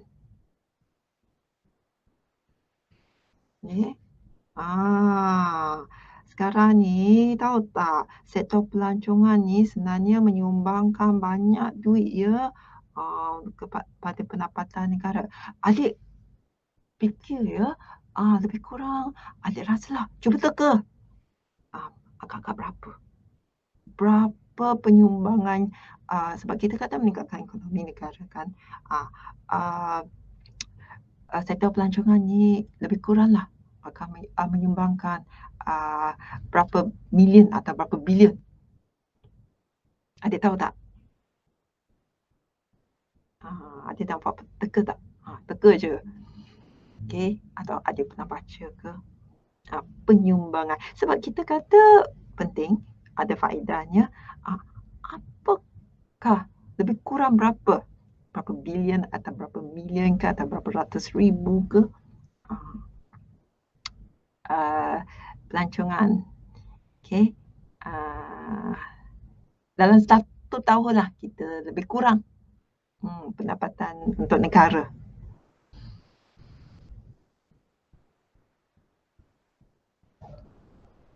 Okey. Pendapatan bilion ke million ke berapa ni?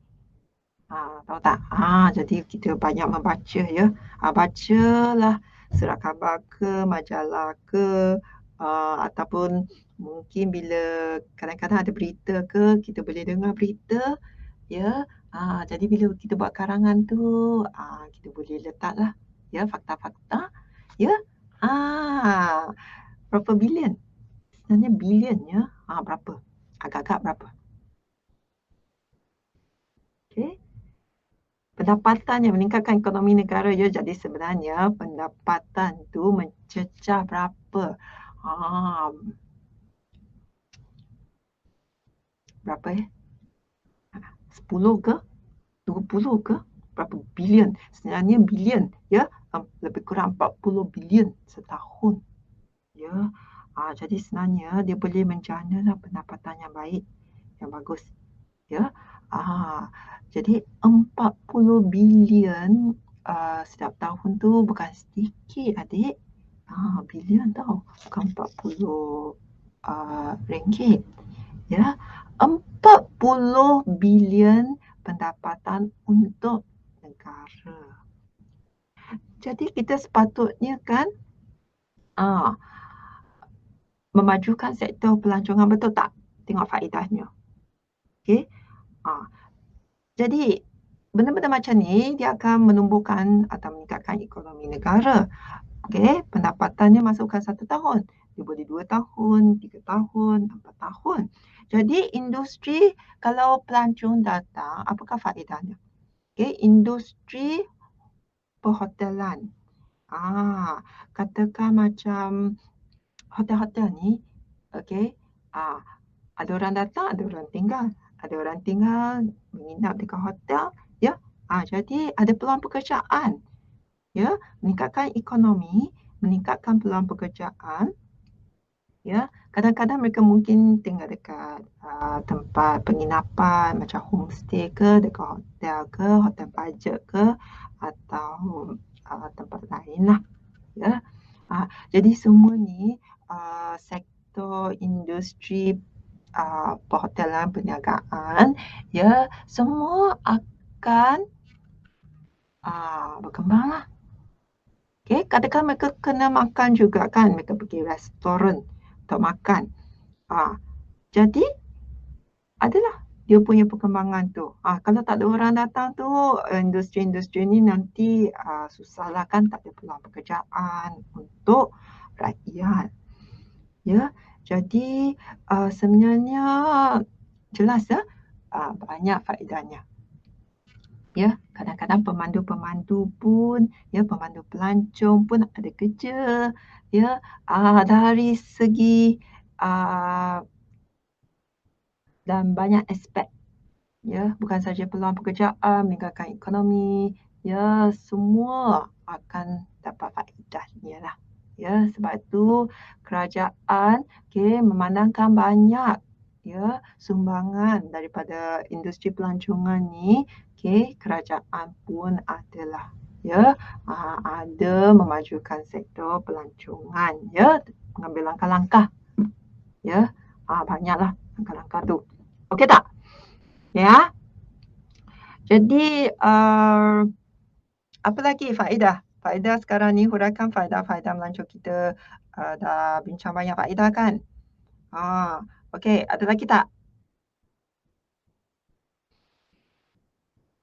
Adik rasakan yang mana lebih murah, lebih berpatutan?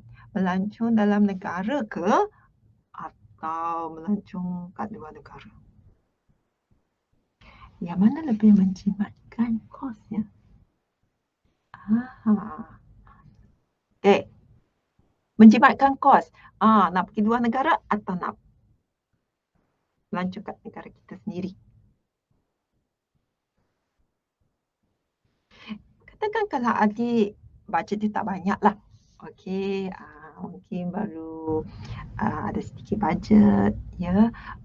Kalau adik melancong dalam negara, dia sebenarnya menjimatkan kos. Kalau pergi ke luar negara, ya, menelankan banyak perbelanjaan, ya, untuk tambang pengangkutan, ya, kena naik kapal terbang, ya, kena bayar untuk tempat penginapan, ya.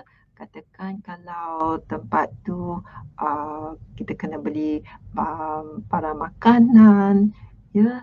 Jadi menelankan banyak perbelanjaan. Jadi sangat membebankan, ya. Terutama bila kadar tukaran wang tu, kadang-kadang bila kita nak pergi negara tu, tukaran wangnya lebih tinggi. Ya, jadi kalau kita melancong dalam negara, dia lebih menjimatkan, betul tak? Pernah tak kadang-kadang bila kita nak pergi negara Jepun ke, kita pergi ke Britain ke, atau mungkin kita pergi ke Korea ke, Bila kita nak tukar duit tu, tingginya kadar pertukaran. Pernah tengok tak kadar tukaran kadang-kadang naik, kadang-kadang turun kan? Jadi bila naik tu kita kena bayar lebih. Ya. Jadi bila kita melancong dalam negara, kita dapat menjimatkan kos.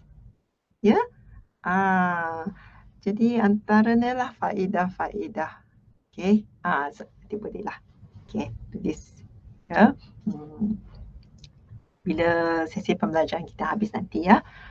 Kita cuma nak kongsi ya idea. Jadi banyak ya caralah adik boleh tulis. Jadi adik boleh tulislah berbanding dengan melancong ke luar negara. Kalau dibandingkannya kosnya relatifnya lebih rendah lah kan. Lebih murah. Kalau dibandingkan kalau nak pergi ke luar negara. Ya, kalau terutama bila adik tengoknya, kalau 5 orang, ya, kalau 5 orang pergi ke luar negara, ya, 5 orang pergi luar negara mahal tak? Kalau adik melancong dalam negara 5 orang, murah kan? Kalau dibandingkan, ya. Bila terutama kalau orang pergi sekeluarga lah, ya. Jadi bukan saja menjimatkan kos, ya, menjimatkan kos dapat mengeratkan hubungan keluarga, ya. Mereka katalah sambil menyelah minum apa? Minum apa?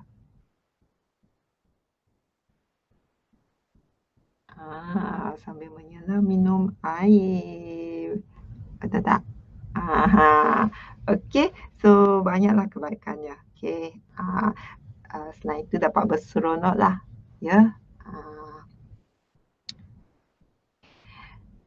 Jadi adik dah dapat idea kan macam mana nak menulis, macam mana nak menghuraikan isi-isi adik tu. Okey?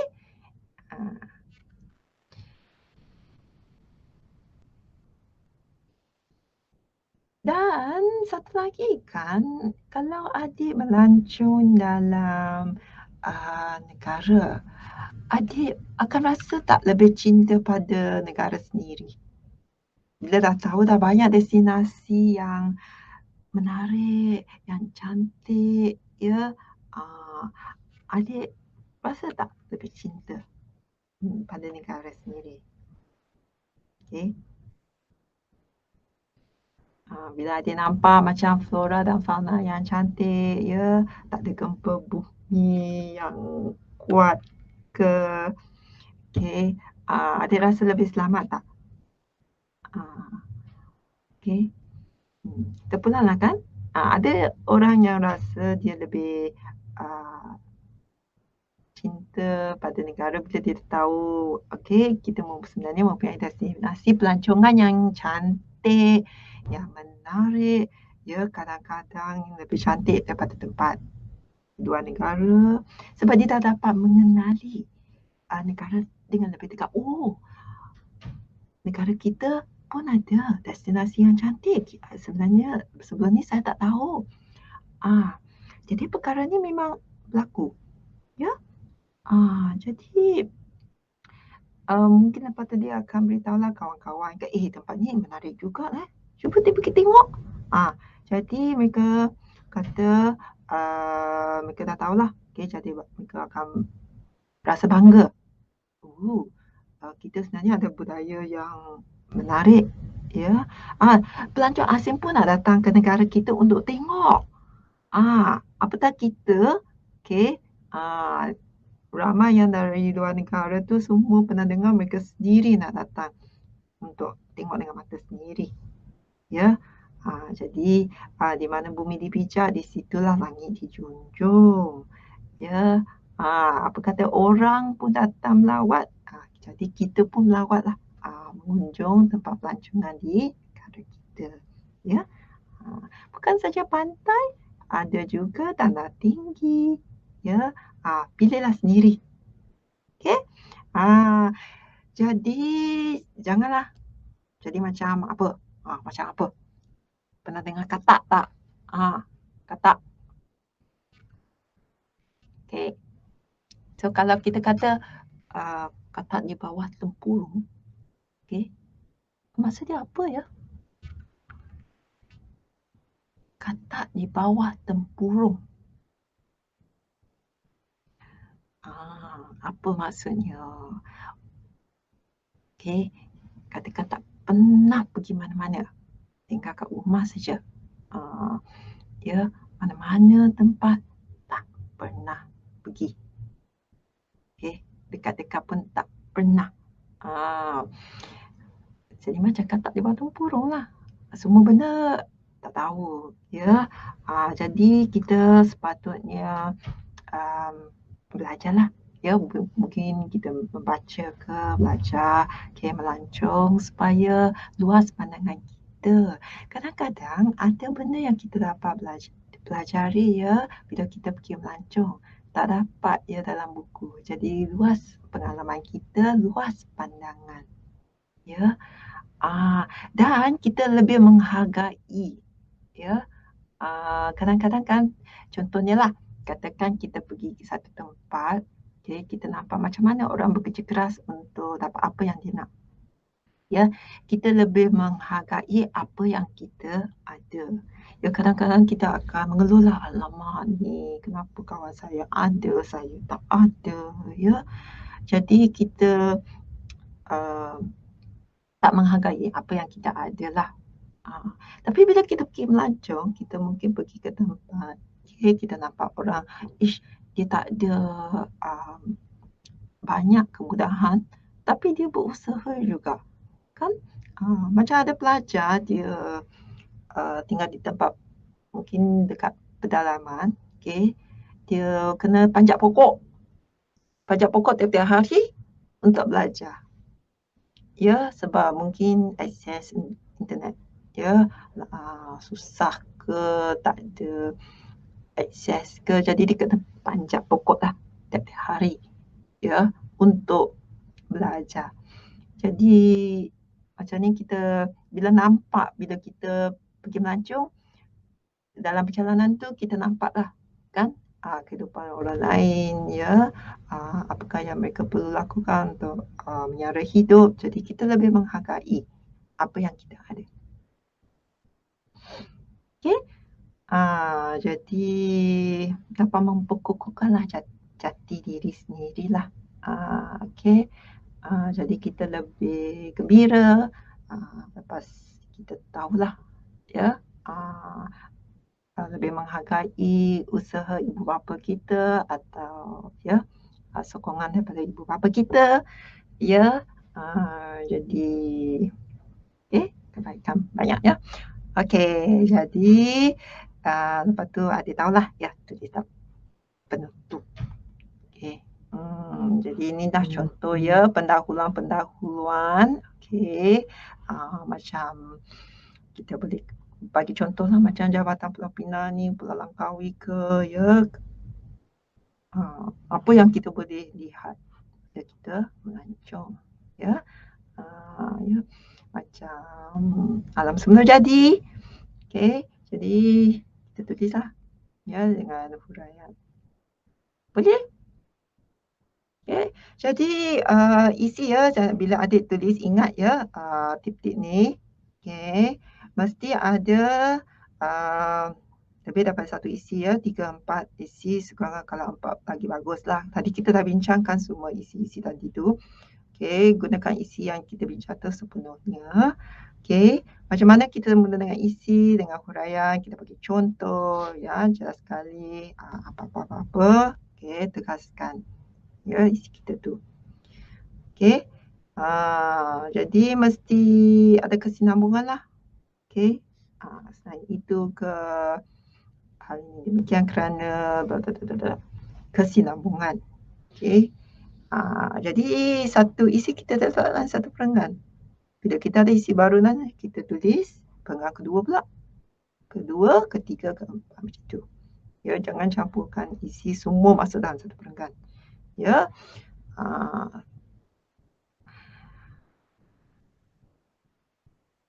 Okey, jadi adalah ya. Bukan saja langkah-langkah untuk memajukan industri pelancongan, kadang-kadang langkah-langkah menjaga keselamatan di jalan raya pun ada. Ya, so cari ya isi-isi apakah langkah cara berkaitan dengan hal laju ke memakai topi pengenal keselamatan ke jangan guna telefon bimbit ke okey. Jadi ada boleh gunalah isi seperti ni. Lepas tu peribahasa jugalah. Jadi peribahasa tu kaitkanlah dengan isu ya. Katakan keselamatan di jalan raya, mungkin ada tulis malam tidak berbau ke. Peribahasa mengingatkan kita bahawa malam tidak berbau, kena berhati-hati di jalan raya. Ya, macam mana nak mematuhi undang-undang jalan raya lah, menjaga keselamatan di jalan raya. Jadi kita bagi langkah. Ya, jadi langkah-langkah ke usaha-usaha tu lebih kurang ya. Adik-adik boleh kena tahulah macam mana kalau pernah buat dan buat banyak latihan tu, okey, dia akan tahu macam mana nak tulis. Ataupun kadang-kadang dia mungkin tanya faedah penganjuran sukan bertaraf antarabangsa. Apakah faedah? Ya, faedah penganjuran sukan bertaraf antarabangsa. Jadi inilah satu cara kita nak huraikan. Kadang-kadang kita ada isi ya. Isi dia dah ada. Macam mana kita nak huraikan? Okey. So kita boleh mula macam ni lah. Antara faedah yang diperoleh, kita bagi isi dia. Okey, dalam ayat pertama tu, ia dapat memperkenalkan Malaysia keluar negara. Okey. Lepas tu kita huraikan. Okey. Jadi mungkin orang tak tahu negara kita kan kecil kan. Jadi mungkin tak nampaklah dekat peta dunia. Jadi dengan penganjuran sukan bertaraf antarabangsa, Malaysia akan dikenali lah. Oh, Malaysia. Oh, kat mana ni? Lepas tu mereka, oh, kat sini rupanya. Lepas tu penglibatan Malaysia lah. Macam ni baru orang sedar lah. Ya. Jadi kita bagi contoh. Seperti apa? Okey, sukan pemotoran ke, atau adik boleh letaklah apa yang adik ya rasa adik nak letak untuk contoh. Banyak contoh dia kan. Jadi dengan penganjuran sukan bertaraf antarabangsa ni, negara kita dikenali di seluruh rantau dunia. Sekarang ni penting ya, bila kita kena kalau lebih orang ramai tahu tentang negara kita, mereka boleh jadi pelancong pada dan datang melawat atau melancong di negara kita. Ya, jadi adalah kebaikannya meningkatkan ekonomi negara. Jadi sebenarnya dia ada hubung kait. Ya, sukan okey, ekonomi sekali. Okey. Dan kalau lebih banyak orang datang tu, okey, peluang pekerjaan pun lebih. Betul tak? Okey. Jadi macam ciri-ciri pemimpin pelajar yang berkualiti ni, okey, contoh ya, kita ada isi, katakan kita ada satu isi lah, isi dia bertanggungjawab melaksanakan tugas. Okey. Lepas tu kita kena huraikan ya, satu isi, satu perenggan, tadi kita kata satu perenggan, satu isi kan. Jadi isi dia ayat pertama tu. Lepas tu kita huraikanlah. Ya. Sebab tanggungjawab melaksanakan tugas-tugas apa, contohlah. Kalau kita boleh huraikan atau macam mana. Bertanggungjawab tu kadang-kadang melakukan sesuatu kan, kita kena buat dengan amanah lah. Okey. Dan kan dengan baik dan sempurna. Ya, kadang-kadang kita tak boleh, kita kena jujur lah bila kita melaksanakan sesuatu tugas. Tugas tu kan kita letak di bawah kita buat dengan baik. Okey, mesti jujur, mesti amanah supaya orang lain akan mempercayai kita. Ya. Jadi bila kita melaksanakan tugas itu, kita pun boleh belajar kan macam mana nak buat dengan baik. Okey, jadi bila adik nanti keluar bekerja, adik tahulah macam mana nak melaksanakan sesuatu tugas. Ya, jadi ada kebaikan untuk adik juga. Jadi bila adik menjadi pemimpin pelajar, lepas tu adik ada keupayaanlah, okey, untuk menjadi pemimpin nanti, ya. Ha. Jadi contohlah, contoh-contoh ya, macam mana nak menjalankan tugas. Jadi bila kita menjalankan tugas tu, kita juga kena adil lah kan. Tak boleh pilih kasih, betul tak? Buat dengan betul, buat yang betul, okey. Tak boleh bersifat perkaman ke, ya. Ah, Lepas tu kena berbincanglah, ya, untuk membuat keputusan yang baik. Ya, mungkin dengar daripada beberapa pihak, okey, kena berfikir dengan rasional ke, ya, tak boleh ikut emosi sangat, ya. Kena semak dulu apakah fakta-fakta dulu, baru buat keputusan. Okey, jangan terlalu tergesa-gesa, okey, tak semak terus buat keputusan yang salah. Okey, jadi pemimpin negara atau jadi pemimpin yang berkualiti kena bertanggungjawab dalam melaksanakan tugas. Okey, inilah caranya kita buat huraian. Boleh? Jadi peribahasa Melayu tu mungkin ada nak tulislah, menyatakan tuah yang disembah, junjung yang dipanjat. Contohlah. Okey. Boleh ke? Jadi banyak ya, kalau katakan kita tulis usaha-usaha memupus semangat kejiranan, ya, macam mana kita nak easy. Okey, jadi usaha dia kita pernah bincangkan. Sekarang ni huraian dia. Usaha. Kalau kita kata amalan ziarah menziarahi, ya, kita nak menziarahi jiran. Okey. Jadi macam mana dengan menziarahi jiran itu kita dapat memupus semangat kejiranan? Ya, jadi kita cuba huraikanlah. Okey tak adik? Jadi cuba gunalah perkataannya yang rasa macam merapatkan hubungan silaturahim ke, dan melahirkan satu kelompok komuniti yang bersatu padu ke, ya, bekerjasama ke. Lepas tu selitkan, ya, ungkapan menarik. Okey. Bak peribahasa bakal au dengan tebing dalam huraian adik tu. Ya, contoh, bila kita boleh ziarah menziarahi ni, bukan bila kan kadang-kadang bukan saja pergi rumah orang tanpa beritahu orang, masuk je macam tu, saya datang ziarah atau menziarahi, ya. Tiba-tiba datang macam tu, ya, tanpa memberitahu orang, tiba-tiba je. Okey, bila? So, kita boleh menziarahi bila ada majlis, ya, bila ada kenduri ke, kan? Jadi masa ni lah, okey, kan masa dekat cuti sekolah kadang-kadang kan ada orang ada kenduri, ada orang kahwin. Masa tu lah kita menziarahi, ya, dan mengenali jiran kan, tolong sekalilah semua bekerjasama, ya, mengenal jiran dengan lebih dekat lagi, ya. Itulah masanya kan. Ataupun ada perayaan ke, okey. Ada apa-apa nak tanya ke? Okey. Jadi inilah satu contoh macam mana kita huraikan isi. Jadi dia punya karangan tu, okey, kita dah lihatlah. Okey. Huraian tu adik nanti boleh cuba, ya. Ataupun adik cuba baca, okey.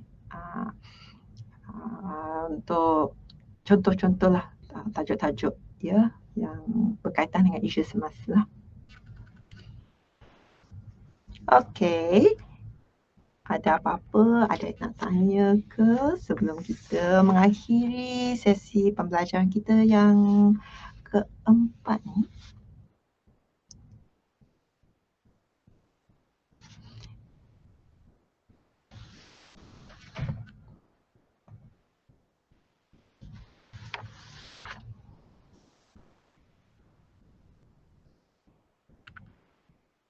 Okey, so jadi kalau, ah, tak ada soalannya, so jadi, selamat berjaya ya.